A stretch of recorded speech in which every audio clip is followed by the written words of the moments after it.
Everyone, मैं हूँ doctor Ankita और आज हम इस वीडियो में डिस्कस करेंगे कि एलर्जिक राइनाइटिस क्या होता है, जिसे नॉर्मली हम लोग बोल देते हैं नाक की एलर्जी, सांस की एलर्जी जिसे हम कहते हैं। तो इस वीडियो में आज हम ये सब चीज़ें डिस्कस करेंगे। उसके साथ ही हम डिस्कस करेंगे कि एलर्जिक राइनाइटिस बेसिकली होता क्या है और क्यों होता है, हमें ये एलर्जी होती क्यों है, जो नाक की या सांस की एलर्जी होती है किन किन कारणों से होती है, प्लस उसकी होम्योपैथिक मेडिसिन के बारे में डिस्कस करेंगे। डिटेल में आज हम इस बारे में बात करेंगे, तो इस वीडियो को पूरा ज़रूर देखें ताकि आपको होम्योपैथिक मेडिसिन के बारे में पता लग सके।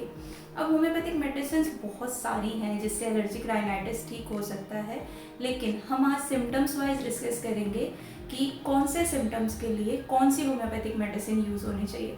फॉर एग्ज़ाम्पल, किसी पेशेंट को अर्ली मॉर्निंग बहुत ज़्यादा स्नीजिंग होती है तो उसके लिए अलग होम्योपैथिक मेडिसिन होगी, और किसी को स्नीजिंग के अटैक्स आने लगते हैं कि एक बार छींकें आना शुरू हुई तो छींकें आती ही रहती हैं, तो उसके लिए डिफरेंट होम्योपैथिक मेडिसिन होगी। तो ये सब चीज़ें आज हम इस वीडियो में डिस्कस करेंगे, सो स्टे ट्यून्ड। सबसे पहले डिस्कस करते हैं कि एलर्जिक राइनाइटिस होता क्या है।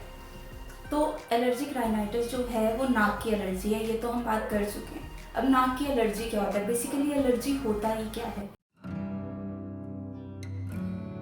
एलर्जी होता है, हमारी बॉडी में एक इम्यून सिस्टम होता है। इम्यून सिस्टम होता है कि जो भी हार्मफुल एजेंट्स होते हैं, आउटसाइड पार्टिकल्स होते हैं, या जो भी हार्मफुल चीज़ें होती हैं हमारी बॉडी के लिए, उससे बचाने के लिए हमारी बॉडी का एक सिस्टम होता है जिसे हम इम्यून सिस्टम बोलते हैं, जो कि हमें आउटसाइडर्स से या कोई भी हार्मफुल एजेंट है उससे हमें बचाता है।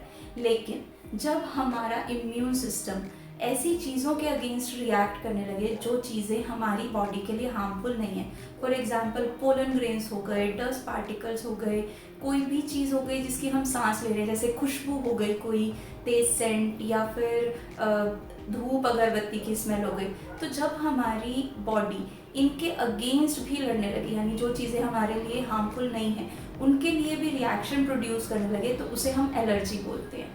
अब एलर्जी जब होती है हमें, जो नाक की एलर्जी होती है, जब ये एजेंट्स के हम कांटेक्ट में आते हैं, फॉर एग्जांपल पॉलन ग्रेन्स के या फिर डस्ट पार्टिकल्स के, यानी कुछ लोगों को जब छींकें आती हैं, बेड साफ किया तो छींकें आ गई, झाड़ा फूका करा तो छींकें आ गई, या फिर बाहर निकले तो छींकें आनी स्टार्ट हो गई, अर्ली मॉर्निंग में छींकें आनी स्टार्ट हो गई, तो उस केस में क्या होता है, हमारा जो इम्यून सिस्टम है वो एक्टिवेट हो गया, और एक्टिवेट होने के बाद वो एक हार्मोन होता है, उसे सिक्रीट करता है जिसे हिस्टामिन बोलते हैं।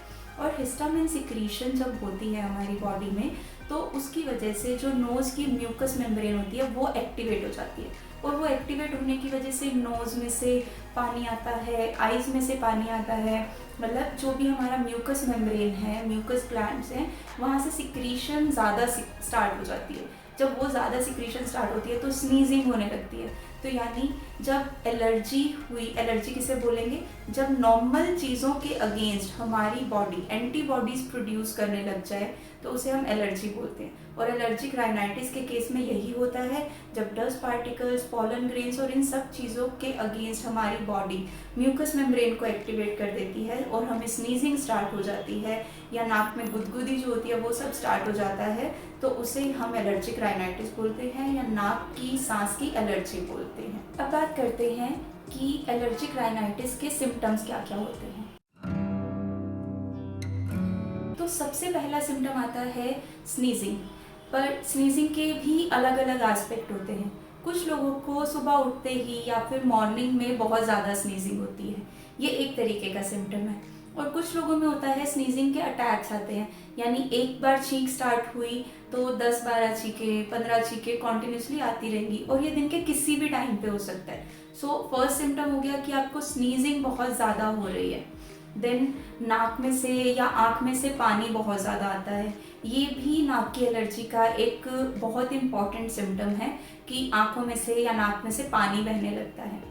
उसके बाद आता है कि आँखों में जलन होती है। कई बार जब पानी बहता है तो वो एक्रिड होता है, यानी ऐसा होता है वो पानी जिससे आँखों में जलन, खुजली और ये सब सिम्टम्स रहते हैं। और कुछ केसेस में होता है कि नाक में जलन या फिर गुदगुदी, एक ऐसा लगेगा कि नाक में कुछ चल रहा है। कई पेशेंट्स आते हैं और बोलते हैं डॉक्टर साहब ऐसा लग रहा है कि something is crawling in my knows, कुछ चीज़ है जो रेंग रही है नाक के अंदर।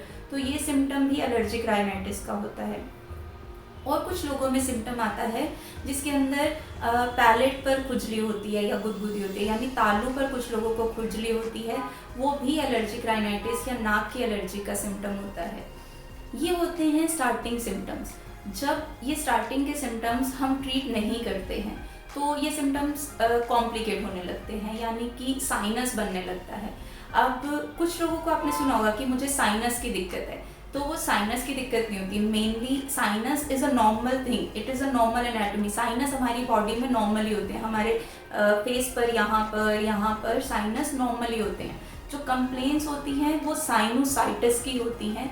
साइनोसाइटिस की कंप्लेंट्स क्या होती हैं कि जब नाक में खूब सारा पानी बन रहा है, आपको कॉन्टिन्यूसली ज़ुकाम है और आप उसको ध्यान नहीं दे रहे, तो उसको कॉम्प्लिकेशन में आ जाता है, जिसे हम नॉर्मल लैंग्वेज में नज़ला भी बोलते हैं कि नज़ला हो गया है इन्हें। तो जो ये भी हमारे साइनसेस होंगे, उसके अंदर जब ये म्यूकस, जब ये लिक्विड जो नाक से सिक्रीट हो रहा है वो सेटल डाउन होने लगेगा, तो उसको साइनोसाइटिस बोलते हैं। तो कई बार हमें इस पोर्शन में पेन रहने लगता है, कईयों को सिर दर्द होता है जुकाम की वजह से, तो वो सब सिम्टम्स भी एलर्जिक राइनाइटिस के ही होते हैं। जब हम इसे भी क्योर नहीं करेंगे, यानी साइनस को भी क्योर नहीं करा, उसके बाद हेडेक आ चुका है उसे भी हमने क्योर नहीं करा, तो नाक के अंदर जो म्यूकस मेम्ब्रेन है वो धीरे धीरे एक गैप बनाने लगती है, एक पॉलीथीन का टाइप फॉर्म ले लेती है और उसके अंदर जो भी ये लिक्विड है, जो भी म्यूकस है, वो इकट्ठा होने लगता है। और जब वो लॉन्ग टाइम तक इकट्ठा होने लगता है तो वो पॉलिप का फॉर्म ले लेता है। Now let's discuss about the causes कि एलर्जिक राइनाइटिस या फिर नाक की एलर्जी होने के कारण क्या क्या हैं। सबसे पहला और सबसे बड़ा कारण होता है डस्ट माइट्स।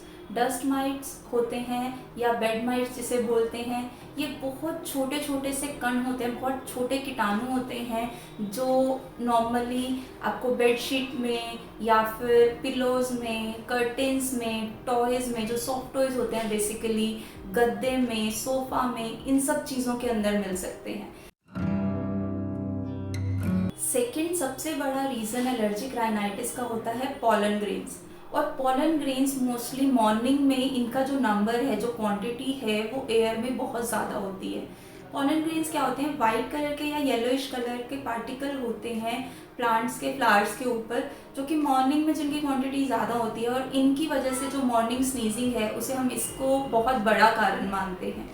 तो जब स्प्रिंग सीजन होता है उस वक्त पे पॉलन ग्रेन्स का नंबर बहुत ज़्यादा बढ़ा हुआ होता है एयर में, तो उस वक्त जो स्नीजिंग पैटर्न्स आते हैं, एलर्जिक राइनाइटिस के केसेस आते हैं, तो यही कंसीडर होता है कि वो एलर्जी पॉलन्स की वजह से।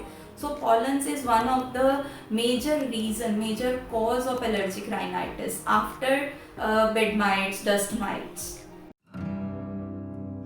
थर्ड रीज़न होता है एलर्जिक राइनाइटिस का एनिमल फर या फिर animal feather, animal particles. Animals, dog, cat या कोई भी पेट एनिमल हो सकता है, उसमें बफेलो, काउ, हॉर्स, कोई भी एनिमल आता है, उनके फर जब एयर पार्टिकल्स में होते हैं तो उसकी वजह से भी स्नीजिंग, एलर्जिक राइनाइटिस या कोई भी एलर्जिक राइनाइटिस का सिम्टम हो सकता है। उसके बाद स्मोक भी एक रीज़न है।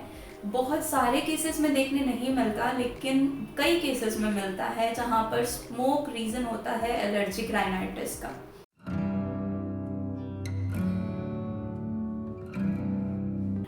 सबसे पहली और सबसे बेस्ट रेमेडी आती है होम्योपैथिक मेडिसिन, जो है नेट्रम्यूर। नेट्रम्यूर मेडिसिन के सिम्टम्स हैं कि अगर आपको स्नीजिंग स्टार्ट हो गई है एंड देन वो 5-6 घंटे तक कॉन्टिन्यूसली रहेगी, यानी स्नीजिंग का एक एपिसोड स्टार्ट हो गया है एंड रुक रुक कर आपको स्नीजिंग आती ही रहेगी कि एक बार स्टार्ट हो गई तो वो 5-6 घंटे तक कॉन्टिन्यूस रहेगी ही, कुछ कुछ देर रुक कर, तो उस केस में आप नेट्रम्यूर ले सकते हैं।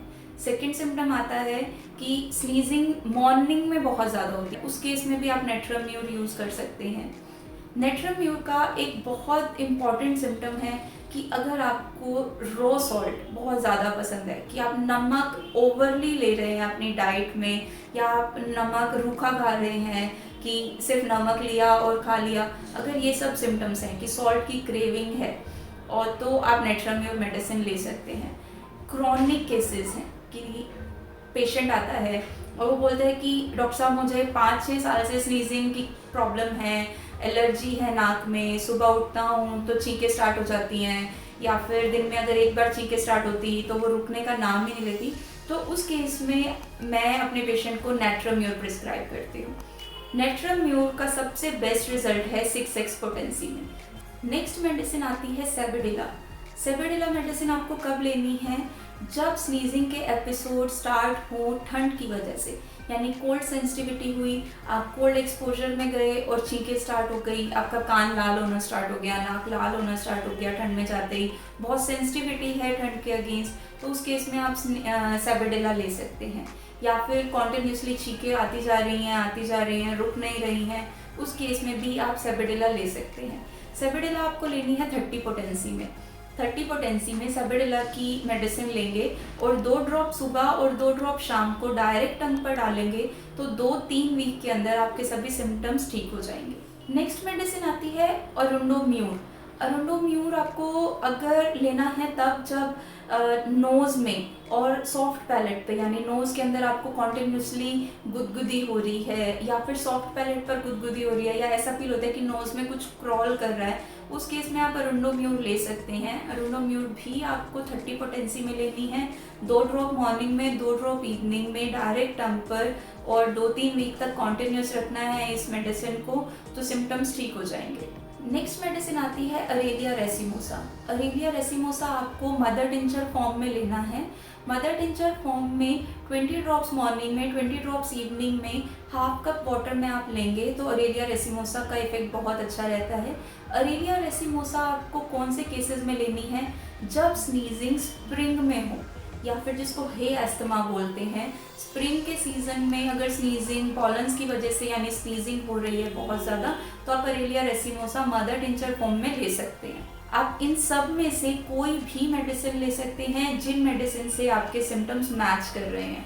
और अगर आपको समझ नहीं आ रहा कि कौन सी मेडिसिन से सिम्टम्स आपके मैच कर रहे हैं, या कुछ सिम्टम आपके एक मेडिसिन से मैच कर रहे हैं, कुछ सिम्टम्स आपके दूसरी मेडिसिन से मैच कर रहे हैं, तो आप क्लिनिक के नंबर पर व्हाट्सएप कर सकते हैं, कंसल्टेशन ले सकते हैं, या फिर आप कमेंट बॉक्स में भी अपने सिम्टम्स लिख सकते हैं, उससे आपको हेल्प मिल जाएगी आपके सिम्टम्स के अकॉर्डिंग मेडिसिन लेने में। So that's it for today. आज हमने नेज़ल एलर्जी के बारे में डिस्कस करा, एलर्जिक राइनाइटिस के बारे में डिस्कस करा।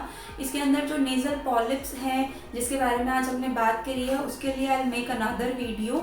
उसके कुछ लोगों में DNS की प्रॉब्लम होती है, यानी नाक की हड्डी जो होती है वो टेढ़ी हो जाती है, या नाक में जो पॉलिप हो जाते हैं, तो उसके लिए I make another video. And if you want something जिन क्वेश्चंस के आंसर्स आपको DNS के लिए, यानी नाक की हड्डी जो टेढ़ी है, या फिर नेज़ल पॉलिप के लिए चाहिए, तो वो कमेंट बॉक्स में ज़रूर लिखिए। I try to cover those questions in my next video जो नेज़ल पॉलिप के बारे में होगी। And till then stay safe, stay happy.